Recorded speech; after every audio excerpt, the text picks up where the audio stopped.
T'es occupé? Je peux pas téléphoner là, mais je peux envoyer des messages. C'est rare que tu me contactes à cette heure-ci. J'ai dû quitter le travail tôt aujourd'hui. Il s'est passé quelque chose? C'est Emily. Elle est partie. Hein? Elle m'a envoyé un message pendant le travail, alors j'ai expliqué que j'avais une urgence et je suis partie. Je viens de rentrer et j'ai trouvé des papiers de divorce sur la table. Il y a aussi une lettre où elle dit que maman et papa approuvent notre divorce. Pardon? Ce qui est évidemment faux. Je leur ai téléphoné, ils ont nié en bloc. Je me disais bien aussi. J'ai essayé d'appeler Emily, mais elle répond pas. Comme vous êtes collègues, je me suis dit que tu savais peut-être où elle est. Désolée, je travaille pas cet après-midi. Tu peux pas lui envoyer un message pour moi? Si, bien sûr. Mais, tu sais, on n'est pas si proches que ça. Et puis, on se croise rarement au travail. Je sais pas si elle va se donner la peine de me répondre. Tu perds rien à essayer. Dis-moi si t'as des nouvelles d'elle. Compris. Salut, t'es où? Tiens, je suppose que Martin t'a contacté? Oui, il m'a dit que t'es partie en laissant des papiers de divorce. Qu'est-ce qu'il se passe? Ça doit sembler soudain pour Martin, mais je fréquente un autre homme. Pardon? T'as bien compris. On n'a pas encore franchi la ligne, si tu vois ce que je veux dire. Je veux d'abord divorcer pour qu'on puisse vivre notre relation librement. Pour le moment, on a juste un lien émotionnel. C'est pas beaucoup mieux. J'ai écrit une lettre à Martin où je lui demande de faire valider les papiers du divorce aujourd'hui. Je pense pas que ce soit si simple. Puisqu'on est collègues, je sais que ça va être difficile de rester professionnel pour toi. Mais j'espère que tu resteras courtoise avec moi pendant le travail. Ce serait bien que tu parles franchement avec Martin avant de t'emballer. Tu penses pas? Ça changera rien. Dès demain, je serai à nouveau célibataire. Et je compte bien en profiter avec l'homme dont je te parlais. Tu sais, je pense pas que divorcer soit aussi simple. T'es célibataire. Tu peux pas comprendre. Bref, je vais le rejoindre. Attends.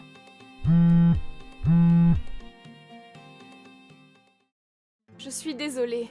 J'ai été demandée et Emily a pris sa journée aujourd'hui. Mais elle a répondu à mes messages. Alors? Je sais pas comment te dire ça. On en a un peu parlé et elle est restée campée sur ses positions. Mais qu'est-ce qui lui prend? Elle m'a avoué qu'elle fréquente quelqu'un. D'accord.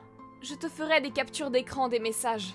Je sais pas si ça change quelque chose, mais en tout cas, Emily m'a dit qu'ils avaient pas franchi la ligne. Ils ont au moins la présence d'esprit d'attendre que vous soyez divorcés, apparemment.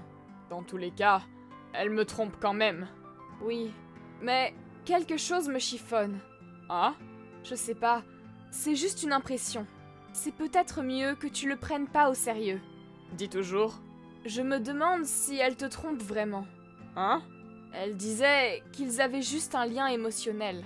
Pour moi, c'est exactement ce que dirait une femme qui pense avoir une chance avec un homme avec qui il se passe en réalité rien du tout. Ah bon? Tu sais, tu m'avais dit que c'était un des défauts d'Emily, qu'elle avait tendance à s'imaginer des choses. On sait déjà que papa et maman lui ont jamais donné leur aval pour que vous divorciez. C'est vrai, tiens. Oui, et tu te rappelles, quand vous vous êtes fiancés, il y a eu une histoire du même genre. Un collègue avait même été entraîné dans l'histoire. Le pauvre. Oui, je me rappelle. Et puis, il s'est passé quelque chose au travail. Vas-y, plus rien ne peut me choquer. Elle a l'impression d'être très populaire auprès des hommes. Et ça se voit beaucoup. Même au travail. On m'a déjà demandé de lui parler pour essayer de lui faire entendre raison puisqu'on est belles-sœurs. Et moi, j'étais au courant de rien. T'y pouvais rien. De toute façon, ça aurait rien changé que tu le saches. Je pense que j'ai essayé d'enfouir tout ça et d'oublier ce qu'il s'était passé. J'ai fini par oublier l'histoire avec votre collègue. Emily avait vraiment l'air sincère quand elle s'est excusée. Enfin, je l'ai quand même prévenue que c'était la première et la dernière fois que je lui pardonnais une telle chose. Mais, tu sais, c'est que mon avis. C'est peut-être n'importe quoi. Non, j'y ai pas pensé parce que j'étais sous le choc, mais ça me paraît logique maintenant que tu le dis. Grâce à toi, j'ai l'impression d'y voir un peu plus clair. C'est bien alors. Au fait, tu devais pas partir en vacances avec Antoine? Si, Antoine était en déplacement jusqu'à aujourd'hui. Je l'ai rejoint et on a décidé de rester là pour faire du tourisme tout le week-end. Désolée de t'avoir entraîné dans cette histoire alors que t'es en vacances. Je viens de m'en souvenir. J'espère qu'Antoine n'est pas trop énervé que tu sois accaparé par tout ça. Non, t'inquiète pas. Travaille avec nous, donc il connaît un peu Émilie. S'il se passe quelque chose d'autre, n'hésite surtout pas à me contacter. Merci. Dis bonjour à Antoine de ma part. Oui, essaie de rester le plus calme possible. Compris? Qu'est-ce que tu penses faire, là? Pardon? De quoi tu parles? T'es avec mon copain. Tu te prends pour qui? Hein? Je suis avec Antoine, mon copain. Je sais pas de quoi tu parles. Tu rigoles ou quoi? Antoine est mon copain. Pardon? J'ai entendu Antoine parler à notre patron. Il lui a dit que puisque son déplacement se terminait vendredi, il voulait que sa copine le rejoigne pour qu'ils puissent passer le week-end ensemble. Notre patron lui a dit qu'il n'y avait aucun problème là-dessus. C'est pour ça que je suis là. Je suis venue rejoindre Antoine. Mais je vous ai vu rentrer à l'hôtel ensemble. Je crois que tu me dois des explications. Quoi? J'y crois pas. Ta cible cette fois-ci, c'est Antoine? Ma cible? Parle pas de lui comme ça! Antoine n'est pas le genre d'homme à tromper sa copine. Je pense pas qu'il me trompe avec toi. Hein? Tu rigoles ou quoi? Tu comprends que c'est toi son amante? Pardon? Je veux bien vous pardonner parce que je viens de divorcer et que notre relation est pas encore officielle. Mais rends-moi Antoine! Je suis désolée, mais ça fait 4 ans qu'on sort ensemble. Quoi? Je lui ai présenté mes parents l'autre jour et je leur ai dit que je voulais me marier avec lui. Et il m'a présenté à ses parents aussi. L'autre jour? Dimanche dernier. Maintenant que j'y pense, je me suis absentée pendant 30 minutes ce jour-là et j'ai entendu dire que t'es passé en coup de vent juste à ce moment-là. Oui! Antoine vient de m'en parler. Il m'a dit qu'il parlait de notre relation avec mes parents et que t'es venu t'asseoir à côté de lui et que tu t'es mise à le coller tout d'un coup. En effet! Antoine a trouvé ça bizarre. Je suppose que ton imagination débordante t'a encore joué des tours, c'est ça? Comment ça? Antoine a dit « Je veux me marier avec elle ». Mais il n'y avait que moi avec lui et tes parents à ce moment-là. T'as pensé qu'il parlait de toi, alors que vous sortez même pas ensemble? Et alors? Utilise ta tête un peu.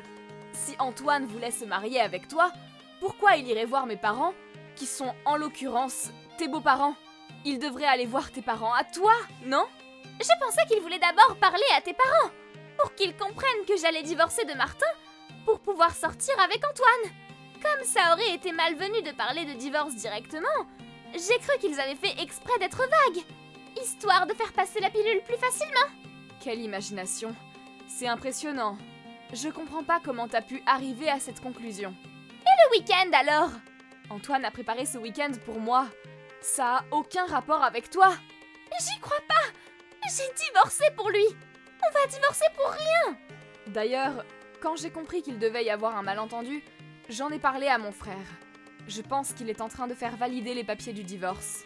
Oh non! J'ai un message de sa part. Je peux plus supporter tout ça. Je vais prendre toutes mes affaires et quitter la maison aujourd'hui. Je vais diviser l'argent de notre compte commun en 2 et faire un versement sur ton compte demain.